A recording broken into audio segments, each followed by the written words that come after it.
Hey everybody, I've got another coding project here to show you.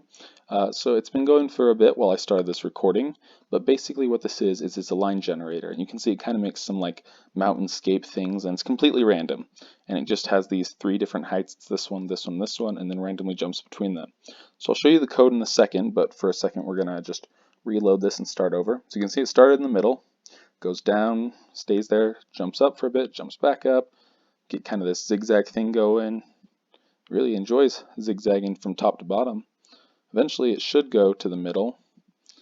Yep, there it is in the middle, and it will just do this forever and lets us scroll horizontally and we can see the whole thing. So it can kind of randomly generate some like scenery or just a line, or it's mainly just for kicks and giggles to see if I could do it, but I think it turned out pretty well. So we'll hop over into the code and I'll show you how it works.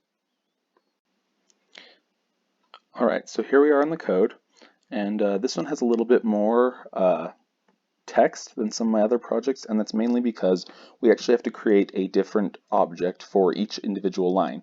And there's 9 possibilities for that. So there's the top, middle, and bottom layers, and then you can start at either the top, middle, or bottom, and end at either the top, middle, or bottom.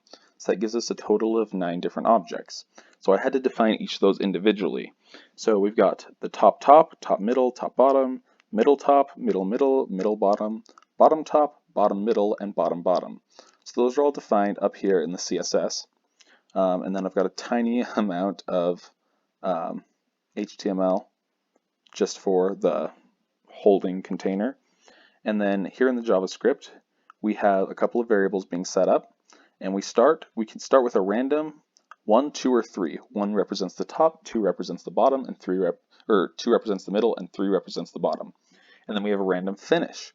And so those are both randomly generated, and we get a box ID using start and finish. So we basically just get a 2-digit number, and you can see that that correlates to what we named those earlier. So a 1 represents the top, 2 represents the middle, and 3 represents the bottom. And so based on whatever that is, we get one of these. So that's our box name. So once we figured out what box we need based on where we start and where we end, we just create that box. And then here is a loop that is looped after this. As you can see, it's one of my older projects. I don't have very good indentation skills, and I hadn't really figured out the most efficient way of coding this. So it is a bit of an older project, but it does function. So it essentially does the same thing in this loop that we did before, the only difference being that where we start cannot be randomly generated, or we'd have a bunch of just not connected lines. They'd just be kind of randomly generated and they'd be broken off at all these places. So we'd make the start equal to the finish, randomly generate the finish, and then repeat that process as before.